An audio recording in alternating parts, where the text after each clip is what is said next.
ಮಸ್ತ್ ಅಂತ.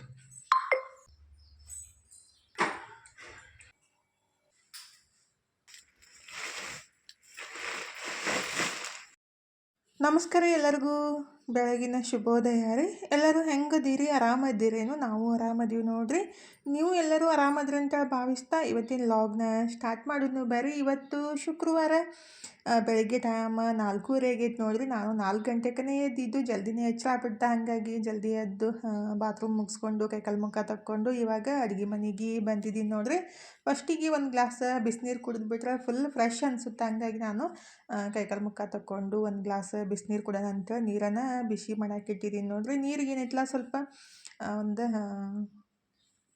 ನಿಂಬೆಹಣ್ಣಿನ ರಸ ಮತ್ತು ಒಂದು ಚಿಟಿಕೆ ಅರಿಶಿನ ಮತ್ತು ಸ್ವಲ್ಪ ಉಪ್ಪು ಹಾಕ್ಕೊಂಡ್ಬಿಟ್ಟು ನಾನು ಬೆಳಗ್ಗೆ ಕುಡಿಯೋದ್ರಿ. ಮತ್ತು ಯಾರಿಗೆಲ್ಲ ನಮ್ಮ ಲಾಗ್ ಇಷ್ಟ ಆಗತ್ತೈತಲ್ಲ ಪ್ಲೀಸ್ ಸಬ್ಸ್ಕ್ರೈಬ್ ಮಾಡಿಕೊಂಡು ಸಪೋರ್ಟ್ ಮಾಡಿರಿ. ಆದಷ್ಟು ಬೇಗ 10K ನಮ್ಮ ಫ್ಯಾಮ್ಲಿ ಆಗಲಿ ಅಂತೇಳಿ ಕೇಳ್ಕೊತಿದ್ರಿ. ಅದೊಂದು ಆಸೆ ಐತೆ ನನಗೆ ವಾದಿಸಿಂದ ಅಂತ ಅಂದ್ಕೊಳತ್ತೀನಿ. ಬಟ್ ಪಟ್ ಅಂತೇಳಿ ಸಬ್ಸ್ಕ್ರೈಬ್ ಮಾಡಿಕೊಂಡು ಸಪೋರ್ಟ್ ಮಾಡಿರಿ. ಆದಷ್ಟು ಬೇಗ 10K ನಮ್ಮ ಫ್ಯಾಮ್ಲಿನೂ ಆಗಲಿ. ಪುಟಕಾಸ್ ಫ್ಯಾಮ್ಲಿ ಏನೈತಲ್ರಿ ಆದಷ್ಟು ಬೇಗ ದೊಡ್ಡದಾಗಿ ಬೆಳೀಲಿ ಅಂತೇಳಿ ನಿಮ್ಮ ಹತ್ರ ಮತ್ತು ದೇವ್ರ ಹತ್ರ ಕೇಳ್ಕೊಳಕ್ಕೆ ಇಷ್ಟಪಡ್ತೀನಿ. ಈಗಿದ್ರೆ ನಾನು ನೀರನ್ನು ಬಿಸಿ ಮಾಡಿಕೊಂಡು ನೀರು ಕುಡಿದ್ಬಿಟ್ಟು ಇನ್ನು ಯೋಗ ಇವತ್ತು ಸ್ಟಾರ್ಟ್ ಮಾಡೋಣ ಅಂತೇಳಿ ಸ್ಟಾರ್ಟ್ ಮಾಡಿದ್ದೀನಿ ನೋಡ್ರಿ. ಭಾಳ ದಿವಸದಿಂದ ಅಂದ್ರೆ ಆಲ್ಮೋಸ್ಟ್ ಒಂದು 2 ತಿಂಗಳ ಮೇಲೆ ಆಯಿತು ಯೋಗನೇ ಬಿಟ್ಟಿದ್ದು. ಅಂದರೆ ಸುಮ್ಮನೆ ಸ್ವಲ್ಪ ಪ್ರಾಣಾಯಾಮ, ಕಪಾಲಭಾತಿ ಆ ಥರ ಟೈಮ್ ಸಿಕ್ಕಾಗ ಮಾಡ್ತಿದ್ದೆ. ಆದರೆ ಬೆಳಗ್ಗೆ ಜಲ್ದಿ ಎದ್ದು ಯೋಗ ಮಾಡೋದು ಬಿಟ್ಟಿದ್ದೆ ರೀ. ಥಂಡಿಸ್ಲಿಂದ ಹೇಳಕ್ಕೆ ಒಲ್ಲಂತ ಅನಿಸ್ಬಿಟ್ಟಿತ್ತು. ಹಾಗಾಗಿ ಇನ್ನೇನು ಥಂಡಿ ಕಮ್ಮಿ ಆಗಿಬಿಟ್ಟು ಬ್ಯಾಸ್ಗೆ ಸ್ಟಾರ್ಟ್ ಆಯ್ತಲ್ರಿ. ಈ ಬ್ಯಾಸ್ಗೆ ಸ್ಟಾರ್ಟ್ ಆದ ಕೂಡಲೇ 4-5 ಗಂಟೆಗೆಲ್ಲ ಎಚ್ಚರ ಆಗ್ಬಿಡುತ್ತೆ. ಫುಲ್ ಸೆಕೆ ಎಲ್ಲ ಆಗಿಬಿಟ್ರಿ. ಅವಾಗ ನಿದ್ದೆನೂ ಬರೋಂಗಿಲ್ಲ. ಆದರೆ ಥಂಡ್ಯಾಗ ಮಾತ್ರ ಹಾಗೆ ಹೊಚ್ಕೊಂಡು ಮನ್ಕೋಬೇಕಂತ ಅನ್ನಿಸ್ತಾ ಇರ್ತೈತಿ. ಹಾಗಾಗಿ ಜಲ್ದಿ ಆಗ್ತಿತ್ತಿಲ್ಲ. ಇವಾಗಂತೂ ಇನ್ನೂ ಸ್ಟಾರ್ಟ್ ಮಾಡ್ಬೇಕು ನೋಡ್ರಿ ಡೈಲಿ ರೂಟೀನ. ಮತ್ತು ಸ್ವಲ್ಪ ದಪ್ಪನೂ ಆಗಿದ್ದೀನಿ, ಸಣ್ಣ ಆಗಬೇಕು ನೋಡಂದ್ರಿ. ಟ್ರೈ ಮಾಡೋದು ನಮ್ಮ ಕೈಯಾಗಿ ಏನೈತಿ, ಆದಷ್ಟು ನಮ್ಮ ಪ್ರಯತ್ನ ನಾವು ಪಡ್ತಾ ಇರೋದು. ಒಂದು 5-6 kg ರೀ ಕಮ್ಮಿ ಆಗಿಬಿಟ್ರೆ ಮತ್ತು ನನ್ನ ಹೈಟಿಗೆ ವೆಯ್ಟಿಗೆ ಬರೋಬ್ಬರಿ ಆಗುತ್ತೆ. ಆದರೆ ಇರಬೇಕಾಗಿದ್ದು ವೇಟ್ಗಿಂತ ಒಂದು 5-6 kg ರೀ ಜಾಸ್ತಿ ಐತಿ. ನೋಡೋಣ ಈ ಬ್ಯಾಸ್ಗೆ ಒಳಗೆ ಮತ್ತೊಂದು ಸ್ವಲ್ಪ ಕಮ್ಮಿ ಆಗೋದು, ಮತ್ತು ಥಂಡಿ ಬಂದಾಗ ಮತ್ತು ಜಾಸ್ತಿ ಆಗೋದು ಇದ್ದಿದ್ದಲ್ರಿ. ಏನು ಉಪವಾಸ ಅಂತೂ ಇರೋಕ್ಕಾಗಲ್ಲಲ್ಲ. ಹಾಗಾಗಿ ಮತ್ತು ಮನಸ್ಸನ್ನು ಕೇಳಬೇಕಲ್ರಿ, ತಿನ್ನೋದು ಬಿಡೋದು. ಹಂಗಾಗಿ ದಪ್ಪ ಆಗ್ತಾ ಇರ್ತೀವಿ ಮತ್ತು ಸಣ್ಣ ಆಗೋದು ನಡೀತಾ ಇರ್ತೈತಿ. ಈಗಿದ್ರೆ ಯೋಗ ಸ್ಟಾರ್ಟ್ ಮಾಡಿದ್ದೀನಿ ನೋಡ್ರಿ. ಸ್ವಲ್ಪ ಸ್ಪೀಡ್ ಮೋಷನ್ ಒಳಗೆ ಅಂದರೆ ಜಾಸ್ತಿ ಲೆಂತಿ ಆಗ್ಬಿಡುತ್ತಲ್ರಿ, ಉದ್ದ ಆಗ್ಬಿಡುತ್ತೆ, ನೋಡಕ್ಕೂ ಬೇಸರ ಆಗುತ್ತಲ್ಲ. ಹಾಗಾಗಿ ಸ್ಪೀಡಾಗಿ ಎಡಿಟ್ ಮಾಡಿದ್ದು ನಿಮಗೂ ಇಷ್ಟ ಆಗ್ಬೋದು ಅಂತ ಅಂದ್ಕೊಂಡಿದ್ದೀನಿ ರೀ. ಯಾರಿಗೆಲ್ಲ ಇಷ್ಟು ದಿವಸ ಹೇಳೋಕ್ಕಾಗಿಲ್ಲಲ್ಲ, ಇನ್ನು ನೀವು ಎದ್ಬಿಟ್ಟು ಯೋಗ ಸ್ಟಾರ್ಟ್ ಮಾಡಿರಿ. ಎಲ್ಲ ಮುಗಿದ್ಮೇಲೆ ಸ್ವಲ್ಪ ಮಾಡಿದ್ದು ಫಸ್ಟ್ ಐತಲ್ಲ, ಅಂದರೆ 2 ತಿಂಗಳ ಬಿಟ್ಟಿದ್ದು. ಹಾಗಾಗಿ ಸ್ವಲ್ಪ ಯೋಗ ಮಾಡಿಬಿಟ್ಟು ಪ್ರಾಣಾಯಾಮ ಮಾಡಿ ದಿನಾನ ಸ್ಟಾರ್ಟ್ ಮಾಡಿದ್ದು ನೋಡ್ರಿ. ಯೋಗ ಎಲ್ಲ ಮುಗಿಸ್ಬಿಟ್ಟು ಮನೆ ಕ್ಲೀನಿಂಗ್ ಕೆಲಸ ಎಲ್ಲ ಮುಗಿಸಿ ಜಳಕ ಮುಗಿಸ್ಕೊಂಡು ದೇವ್ರಿಗೆ ನಮಸ್ಕಾರ ಮಾಡಿಬಿಟ್ಟು ಇನ್ನು ನಾಷ್ಟಕ್ಕೆ ರೆಡಿ ಮಾಡಾಕಂತೀನಿ ನೋಡ್ರಿ. ನಾಷ್ಟಕ್ಕೆ ಇವತ್ತೇನಿತ್ತಲ್ಲ ಅವಲಕ್ಕಿ ರೆಡಿ ಮಾಡಾಕತ್ತಿದ್ದು. ದಿನ ಏನು ಮಾಡ್ಬೇಕು, ಏನಾದರೂ ಒಂದು ಮಾಡಿ ಇಟ್ಬಿಟ್ರೆ ಸಾಕಾಗ್ಬಿಟ್ಟಿರ್ತೈತಿ. ಅಂದರೆ ಏನು ಮಾಡ್ಬೇಕು ಅನ್ನೋದು ಟೆನ್ಷನ್ ಒಳಗೇ ಅರ್ಧ ತಲೆ ಬಿಸಿ ಆಗ್ಬಿಟ್ಟಿರ್ತೈತಿ. ಏನಾದರೂ ಒಂದು ಮಾಡಿಬಿಟ್ರೆ ಆಗೋದು ಖರೆ. ಆದರೆ ನಾವು ಹೆಂಗೆ ಗೊತ್ತೇನ್ರಿ, ತಲೆ ಬಿಸಿ ಮಾಡ್ಕೋದು ಮಾತ್ರ ಕಮ್ಮಿ ಮಾಡ್ಕೋದೇ ಇಲ್ಲ. ಮನಸ್ಸು ಹಂಗೆ ರೀ, ಏನೋ ಅಂತಾರಲ್ಲ, ಅದು ಹುಚ್ಕೊಡಿ ಮನಸ್ಸು. ಒಂದು ಹೇಳಿದ್ದು ಕೆಳಂಗೆ ಎಲ್ಲ ಹೇಳಿದ್ಬಿಡೋದು, ಮತ್ತು ಅದನ್ನ ಮಾಡೋದು, ಅದನ್ನ ಮಾಡಬೇಕು, ಇದು ಮಾಡಬೇಕು, ಎಲ್ಲ ವಿಷಯ ಒಳಗೆ ಆ ಥರ ಆಗ್ತಿರ್ತೈತಿ. ಆದರೂ ಒಂದು ಮಾಡಿಬಿಟ್ರೆ ತಲೆನೂ ಬಿಸಿ ಇರಲ್ಲ, ನಮಗೂ ರಿಲೀಫ್ ಅನಿಸುತ್ತೆ. ಆದ್ರೂ ವಿಚಾರ ಮಾಡಿಬಿಟ್ಟು ಫೈನಲಿ ಏನು ಮಾಡ್ಬೇಕು ಅದನ್ನೇ ಮಾಡಿರ್ತೀವಿ. ಈಗ ಅವಲಕ್ಕಿನೂ ರೆಡಿ ಮಾಡಿಬಿಟ್ಟು ನೀರನ್ನು ಕುಡಿಯೋಕೆ ಬೋರ್ ಚಾಲು ಮಾಡಿದ್ರೆ ನಮ್ಮ ಮನೆಯವರು. ಹಾಗಾಗಿ ಈ ಕಡೆ ನೀರನ್ನು ಹಂಗೆ ತುಂಬಿಟ್ರೈತಂತ ತುಂಬಿಡಾಕತ್ತೀನಿ ನೋಡ್ರಿ. ನೀರೆಲ್ಲ ತುಂಬಿಟ್ಟು ನಾಷ್ಟ ಇದ್ರೆ ಅವಲಕ್ಕಿ ಮುಗಿಸ್ಕೊಂಡ್ಬಿಟ್ಟು ಇನ್ನು ಇವತ್ತೊಂದು ಹೊಸ ಕೆಲಸನ ಸ್ಟಾರ್ಟ್ ಮಾಡಿದ್ದೀನಿ ನೋಡ್ರಿ. ಹೊಸ ಕೆಲಸ ಅಂದರೆ ಏನು ಅಂದರೆ, ತನ್ನೊಂದು ಫಂಕ್ಷನ್ ಒಳಗೆ ಸಾರಿ ಎಲ್ಲ ಬಂದಿದ್ರಿ. ಸ್ವಲ್ಪ ಸಾದಾ ಇರ್ತಾವಲ್ಲ, ನಮಗೂ ಮಾಡೋಕ್ಕೆ ಒಲ್ಲ ಅನ್ಸುತ್ತೆ. ಹಾಗಾಗಿ ಹಂಗೆ ಕಟ್ಟಿಟ್ಟಿದ್ದೆ. ಹೋದ ಸಲನೂ 1-2 ಸಣ್ಣ ಕೌದಿ ಹೊಲಿಸಿದ್ದೆ ರೀ. ಇದೆ ಸಾರಿನ ಯೂಸ್ ಮಾಡ್ಕೊಂಡ್ಬಿಟ್ಟು ಒಂದು ಸಾದಾ ಇರ್ತಾವೆ ಮತ್ತು ಮಾಡೋಕ್ಕೂ ಒಲ್ಲ ಅನ್ಸುತ್ತೆ. ಹಂಗಾಗಿ ಅವನ್ನ ಇವತ್ತು ಸೀರೆನ ನೋಡಿಬಿಟ್ಟು ಒಂದು ಕೌದಿ ಥರ, ಅಂದರೆ ದುಪ್ಟಿ ಅಥವಾ ಕೌದಿ ಅಂತಾರೆ ಒಬ್ಬರು ಇಬ್ಬರು ಹಾಸ್ಕೊಳ್ಳೋಷ್ಟು ಸೀರೆನ ಬಳಸ್ಬಿಟ್ಟು ಹೊಲಿದ್ರಾಯ್ತು. ದಿಪ್ಪನೂ ಆಗ್ತಾವ್ರಿ ಮತ್ತು ವೇಸ್ಟ್ನೂ ಆಗಂಗಿಲ್ಲ ಅಂಥೇಳಿ ಅದನ್ನೇ ಹುಡುಕಾಡ್ತಾ ಇದ್ದೆ. ನಾನು ಸ್ವಲ್ಪ ಲೈಟಾಗಿ ಕಲರ್ ಇದ್ದಿದ್ದು ಮತ್ತು ಸ್ವಲ್ಪ ಮೆತ್ತಗೆ ಇದ್ದಿದ್ದಿದ್ರೆ ಹಾಸ್ಕೊಳಕ್ಕೂ ಚಲೋ ಇರ್ತೈತಲ್ರಿ. ಹಾಗಾಗಿ ಅದನ್ನೇ ನೋಡ್ತಾ ಇದ್ದೆ. ಈಗ ಎಷ್ಟು ವರ್ಷ ಆಯಿತು ಬರೀ ಕಟ್ಟಿಡೋದನ್ನ ಆಗ್ಬಿಟ್ಟೈತಿ. ಟಗರಿ ಒಳಗೂ ಜಾಗ ಸಾಕಾಗೋದಿಲ್ಲ ರೀ. ಅದಕ್ಕಾಗಿ ಈ ಥರ ಒಂದು ಸಿಮೆಂಟ್ ಚೀಲ ಇರುತ್ತಲ್ಲ ಅದ್ರೊಳಗೆ ಕಟ್ಟಿಟ್ಟಿದ್ದೆ. ಅದನ್ನೇ ಇವತ್ತು ಹುಡುಕಾಡಕತ್ತಿದ್ದೆ ಚೆಕ್ ಮಾಡಿಬಿಟ್ಟು. ಕೌದಿ ಆದ್ರೂ ಹೊಲಿದ್ರೆ ಆಯಿತು ಅಂಥೇಳಿ ನೋಡಾಕತ್ತಿದ್ದೆ ರೀ. ಸ್ವಲ್ಪ ಲೈಟ್ ಕಲರ್ ಇದ್ದಿದ್ದು ಮತ್ತು ಮೆತ್ತಗಿದ್ದಿದ್ದು ಒಂದೆರಡು ಮೂರು ಸೀರೆ ಸಿಕ್ಬಿಟ್ರೆ ಕೌದಿ ಹೊಲ್ಯಾಕೆ ಬರುತ್ತೆ. ಅಂದರೆ ಒಳಗಡೆ ಒಂದು ಹಳೆ ಜಮಖಾನಿ ಅಥವಾ ಬೆಡ್ಶೀಟ್ ಆ ಥರ ಹಾಕ್ಬೋದು. ಇಲ್ಲ ಸ್ಪಾಂಜ್ ಸಿಗುತ್ತೆ, ಅದನ್ನಾದ್ರೂ ಹಾಕಿಬಿಟ್ಟು ಹೊಲಿಬೋದು. ಹಾಸ್ಕೊಳಕ್ಕೆ ಅಥವಾ ಹೊತ್ಕೊಳಕ್ಕೆ ಬೆಸ್ಟಾಗಿರುತ್ತೆ ಮತ್ತು ದಿಪ್ಪೂ ಇರುತ್ತೆ.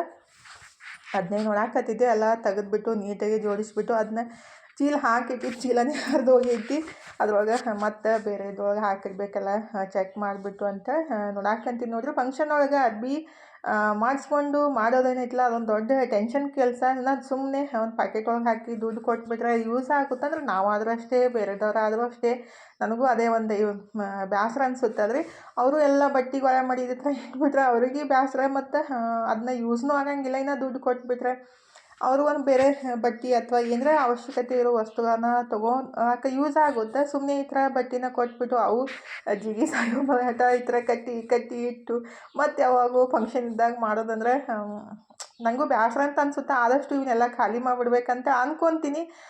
ಆಲ್ಮೋಸ್ಟ್ ಖಾಲಿ ಮಾಡಿದ್ದೀನಿ ರೀ. 2 ಚೀಲ ಇದ್ದು ಇನ್ನೊಂದು ಸ್ವಲ್ಪ ಉದಾವಂದ್ರೆ ನಾವು ಹೋದಾಗೇನೈತಿಲ್ಲ ನಾವು ಕೊಟ್ಬಿಟ್ರೆ ಮತ್ತು ಅವರು ಕೊಟ್ಬಿಡ್ತಾರೆ. ಹೀಗಾಗಿ ಕೆಲವೊಬ್ರು ಕೊಡಲ್ಲ, ಕೆಲವೊಬ್ರು ಕೊಡ್ತಾರೆ. ಮತ್ತೊಂದು ಈ ಥರ ಇಡಕ್ಕೆ ನನಗೆ ಇಷ್ಟ ಆಗಲ್ಲ. ಆದಷ್ಟು ಇವನ್ನೆಲ್ಲ ಕೌದಿ ಹೊಲಿದ್ಬಿಟ್ಟು ಖಾಲಿ ಮಾಡಿಬಿಡ್ಬೇಕು. ಮತ್ತು ಚಲೋ ಇದ್ದಿದ್ದು ಒಂದಿಷ್ಟು ಮಾಡಿದ್ರೆ ಆಗುತ್ತೆ ಅಂತ ಅದನ್ನೇ ಚೆಕ್ ಮಾಡಾಕತ್ತಿದ್ದೇನೆ. ಅಂದರೆ 5-6 ವರ್ಷಗಟ್ಲೆ ಈ ಥರ ಜೋಡಿಸ್ಕೊಂಡು, ಅಂದರೆ ಒಂದು ಫಂಕ್ಷನ್ ಮುಗಿದ್ದು ಮತ್ತೊಂದು ಫಂಕ್ಷನ್ ನಮ್ಮ ಮನ್ಯಾಗ ಆಗ್ಬೇಕಂದ್ರೆ ಮತ್ತು ಎಷ್ಟು ವರ್ಷ ಆಗಿರ್ತೈತೇನೋ. ಮತ್ತು ಅಷ್ಟೋ ತನಕ ಈ ಥರ ಗುಡ್ಡೆ ಹಾಕ್ಕೊಂಡು ಇಡೋದಕ್ಕಿಂತ ಬೇಕಾ ಅಂದಾಗ ತೊಗೊಳೋದು ಬೆಸ್ಟ್ ರೀ. ಅದಕ್ಕಾಗಿ ಫಂಕ್ಷನ್ ಇದ್ದಾಗ ಸುಮ್ಮನೆ ದುಡ್ಡು ಕೊಡೋದೇ ಬೆಸ್ಟ್ ಅಂತ ಅನಿಸುತ್ತೆ. ನನಗಂತೂ ಅದೇ ಥರ ಅನಿಸ್ತೈತಿ.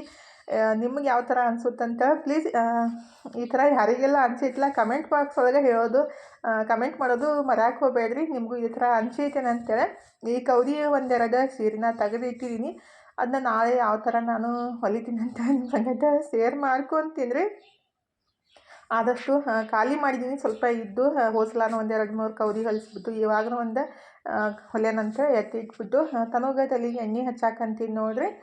ಕೂದಲದನೂ ಜಾಸ್ತಿ ಉದ್ರಾಕಂತವು. ಅಂದ್ರೆ ಈಸ್ ದಿವಸ ಕಾಲೇಜ್ಗೆ ಹೆಂಗೆ ಗೊತ್ತೇನ್ರಿ, ಬೆಳಗ್ಗೆ ಹೋಗಿ ಮಧ್ಯಾಹ್ನ ಬಿಸಿಲಾಗ ನಡ್ಕೊತ ಬರ್ತೀವಿ. ಮತ್ತು ಫುಲ್ ಡಸ್ಟ್ ಎಲ್ಲ ಐತ್ರಿ ತನು ಬರೋ ರೋಡಿಗೆ. ಅಂದರೆ ಗಾಳಿ ಬಿಟ್ಬಿಟ್ರೆ ತಲೆಯಾಗ ಧೂಳೆಲ್ಲ ಬಿದ್ದುಬಿಟ್ಟು ಡ್ಯಾಂಡ್ರಫ್ನು ಸಿಕ್ಕಾಪಟ್ಟೆ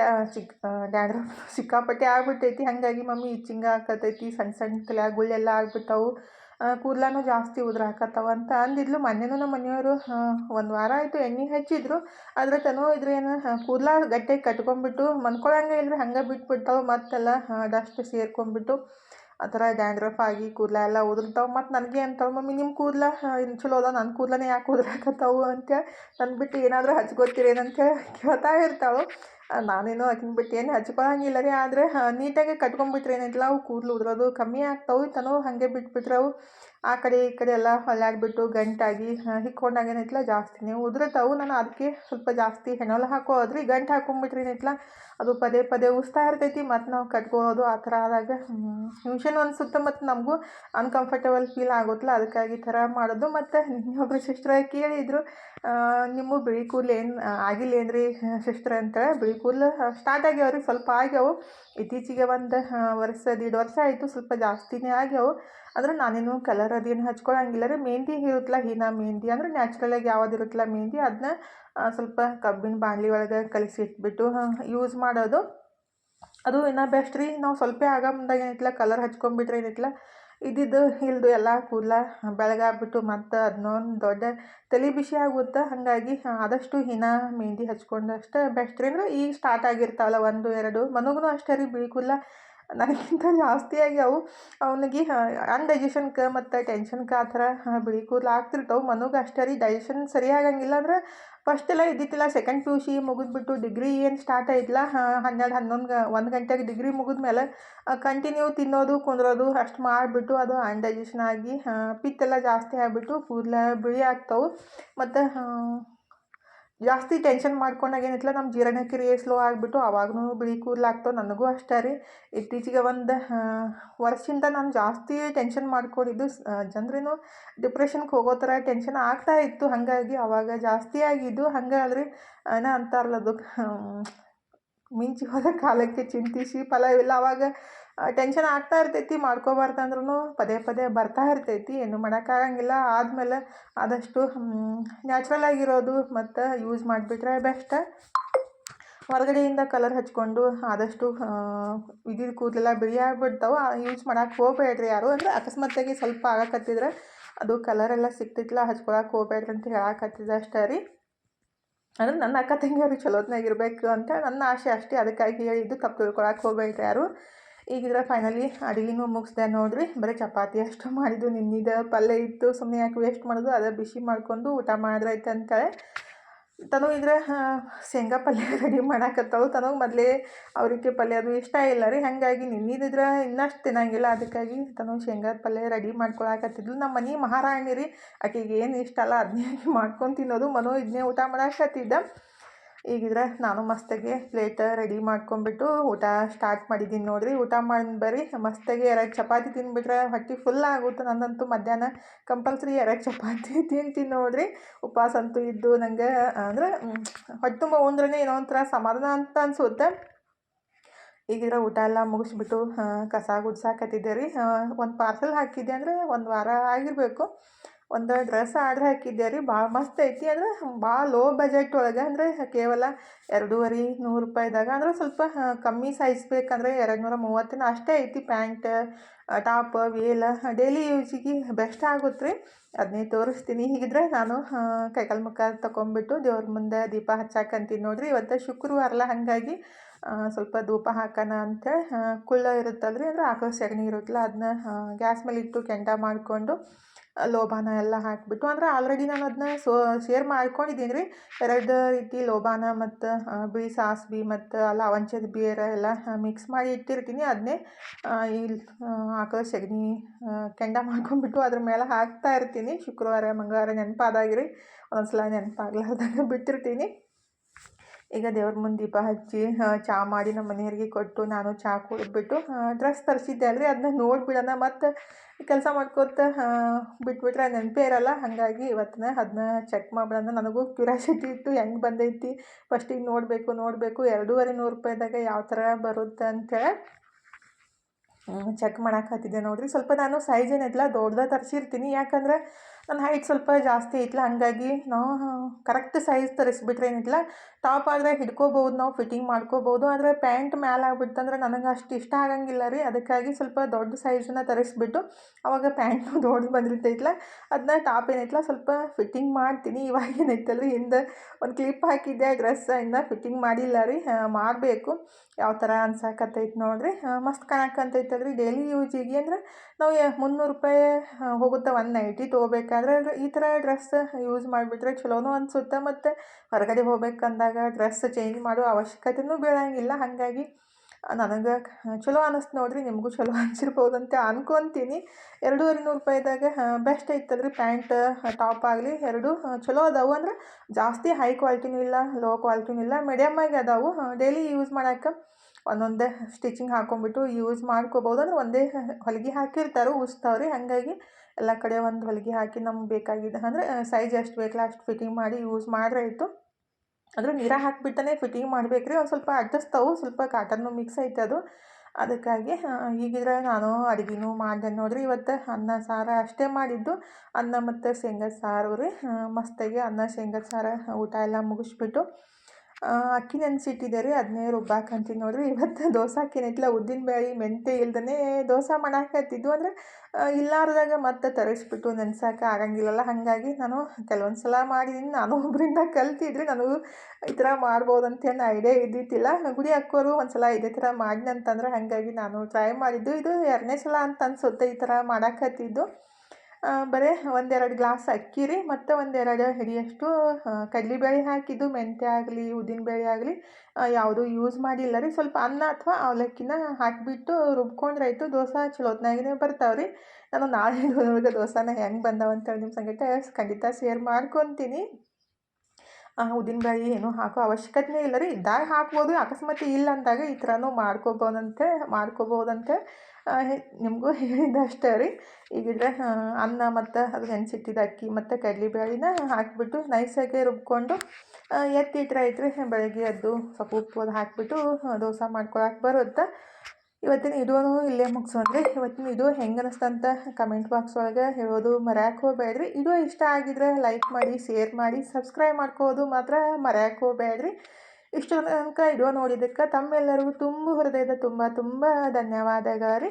ಥ್ಯಾಂಕ್ ಯು ಫಾರ್ ವಾಚಿಂಗ್ ರೀ. ನಮಸ್ಕಾರ ರೀ. ಹೋಗಿ ಬರ್ತೀವಿ ರೀ. ಮತ್ತೆ ಹೊಸ ಲಾಗ್ ಜೊತೆಗೆ ಸಿಗ್ತೀವಿ ರೀ.